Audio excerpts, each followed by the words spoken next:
Hi ಎಲ್ರಿಗೂ welcome back to Tanvi Sagar YouTube channel.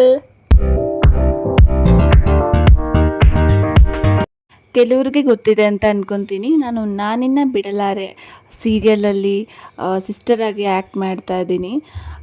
So ಅಲ್ಲಿಗೆ ಶೂಟಿಂಗ್ಗೆ ಹೋಗಬೇಕಿತ್ತು. ಸೊ ಬೆಳಗ್ಗೆ ನಾನೆದ್ದು ಹೊರಟಿದ್ದು ಮೆಟ್ರೋ ಸ್ಟೇಷನ್ ಕಡೆ. ಯಾಕಂತಂದರೆ ನಾನು ತುಂಬಾ ದೂರ ಇದೆ ನನಗೆ ಶೂಟಿಂಗ್ ಸ್ಪಾಟ್. ನಾನಿರೋದು ಕೋರಮಂಗಲ. ಶೂಟಿಂಗ್ ಇದ್ದಿದ್ದು ನನಗೆ ಚಲ್ಲಘಟ್ಟದಿಂದ ಇನ್ನೂ ತುಂಬ ಮುಂದೆ. ಸೊ ನಾನು ಮೆಟ್ರೋ ಸ್ಟೇಷನ್ ಹೋಗಿ ಮೆಟ್ರೋಗೆ ವೆಯ್ಟ್ ಮಾಡ್ತಾ ಇದ್ದೆ. ನಾನು ಈ ಶೂಟಿಂಗ್ಗೆ ಹೋಗಬೇಕು ಅಂದರೆ ರ್ಯಾಪಿಡೋ ಮಾಡಿಕೊಂಡು ಮೆಟ್ರೋ ಸ್ಟೇಷನ್ ಹೋಗಬೇಕು. ಆ್ಯಂಡ್ ಮೆಟ್ರೋ ಸ್ಟೇಷನಿಂದ ಮೆಜೆಸ್ಟಿಕಲ್ಲಿ ಮತ್ತೆ ನಾನು ಮೆಟ್ರೋ ಚೇಂಜ್ ಮಾಡಬೇಕು.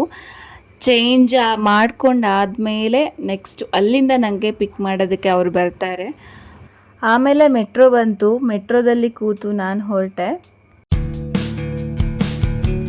ಮತ್ತೆ ನಾನು ಮೆಜೆಸ್ಟಿಕಲ್ಲಿ ಮೆಟ್ರೋನ ಚೇಂಜ್ ಮಾಡಬೇಕಿತ್ತು. ಸೊ ಅಲ್ಲಿ ವೆಯ್ಟ್ ಮಾಡಿ ಮೆಟ್ರೋ ಬಂದ ತಕ್ಷಣ ಹತ್ಕೊಂಡು ಹೊರಟೆ. ನಾನಲ್ಲಿ ರೀಚ್ ಆದ ತಕ್ಷಣ ಅವರಿಗೆ ಕಾಲ್ ಮಾಡಿ ವೆಯ್ಟ್ ಮಾಡ್ತಾಯಿದ್ದೆ. ಅವರು ಬರ್ತೀನಿ ಅಂತ ತುಂಬ ಲೇಟ್ ಆಗೋಯಿತು. ತುಂಬ ಅಂದರೆ ತುಂಬ ವೆಯ್ಟ್ ಮಾಡಿದೆ. Like more than 30 minutes wait ಮಾಡಿದ್ದೀನಿ.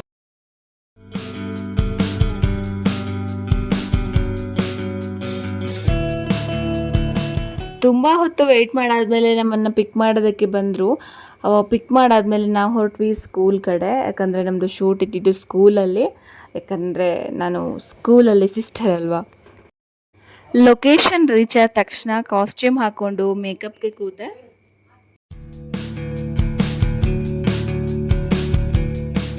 ಮೇಕಪ್ ಮುಗಿದ ತಕ್ಷಣ ನಾನು ಫುಲ್ ರೆಡಿ ಆಗಿಬಿಟ್ಟೆ ಶೂಟಿಂಗ್ಗೆ.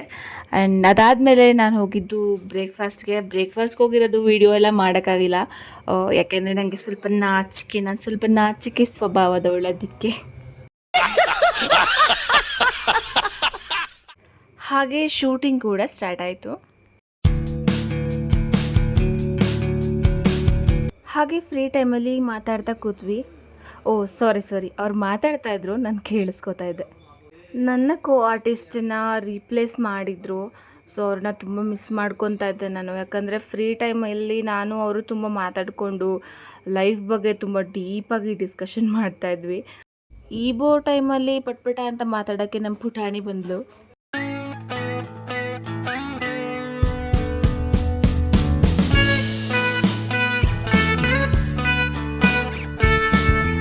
ರೆಸ್ಟ್ ಮಾಡು, ಶೂಟಿಂಗ್ ಮಾಡು, ಮತ್ತೆ ರೆಸ್ಟ್ ಮಾಡು, ಮತ್ತೆ ಶೂಟಿಂಗ್ ಮಾಡು. ಹೀಗೆ ಆಗ್ತಾ ಹೋಗ್ತಾ ನಮ್ಮ ಶೂಟಿಂಗ್ ಮುಗೀತು. ಲಾಸ್ಟ್ ಸೀನ್ ಕೂಡ ನಮ್ಮದೇ ಆಗಿತ್ತು. ಸೊ ಶೂಟಿಂಗ್ ಮುಗಿಸ್ಕೊಂಡು ನಾವು ಹೊರಡೋಕ್ಕೂ ಮುಂಚೆ ಸ್ನ್ಯಾಕ್ಸ್ ತಿನ್ನಬೇಕಲ್ವಾ. ಹಾಗೆ ಹೋದರೆ ಹೇಗಿರುತ್ತೆ ಅಂದ್ಬಿಟ್ಟು ಸ್ನ್ಯಾಕ್ಸ್ ತಿಂದ್ಕೊಂಡು ಹಾಗೆ ಟೀ ಕುಡ್ಕೊಂಡು ಕ್ಯಾಬ್ ಬರೋ ತನಕ ವೆಯ್ಟ್ ಮಾಡಿ ಅಲ್ಲೇ ಸ್ವಲ್ಪ ಹರಟೆ ಹೊಡ್ಕೊಂಡು ನಮ್ಮ ಕಿರ್ತಿ ಮತ್ತು ನಮ್ಮ ರೇಷ್ಮಾ ಆಂಟಿ ಬಗ್ಗೆ ಸ್ವಲ್ಪ ಎಲ್ಲ ಗಾಸಿಪ್ ಮಾಡಿಕೊಂಡು ನಾವು ಅಲ್ಲಿಂದ ಹೊರಟ್ವಿ. ನಾನು ಮತ್ತು ನನ್ನೊಬ್ಬರು ಆರ್ಟಿಸ್ಟ್ ಅವ್ರನ್ನ ಮೆಟ್ರೋ ಸ್ಟೇಷನ್ಗೆ ಡ್ರಾಪ್ ಮಾಡಬೇಕಿತ್ತು. ಡೈರೆಕ್ಟರ್ ಸರು ಅದೇ ರೂಟಲ್ಲಿ ಹೋಗೋದ್ರಿಂದ ಅವರೇ ನಮಗೆ ಡ್ರಾಪ್ ಮಾಡಿದ್ರು. ನಾನು ಅಲ್ಲಿಂದ ಮೆಟ್ರೋ ಹತ್ಕೊಂಡು ನಮ್ಮ ಏರಿಯಾ ಕಡೆ ಹೊರಟೆ. ತುಂಬ ಸುಂದರವಾಗಿ ಕಾಣಿಸ್ತಾ ಇದ್ದೀನಿ, ಯಾರು ಭಯ ಬೀಳಬೇಡಿ. ಹಾಗೆ ಲೈಕ್, ಶೇರ್, ಸಬ್ಸ್ಕ್ರೈಬ್ ಮಾಡೋದನ್ನು ಮರಿಬೇಡಿ ಆಯಿತಾ. ಟಾಟಾ.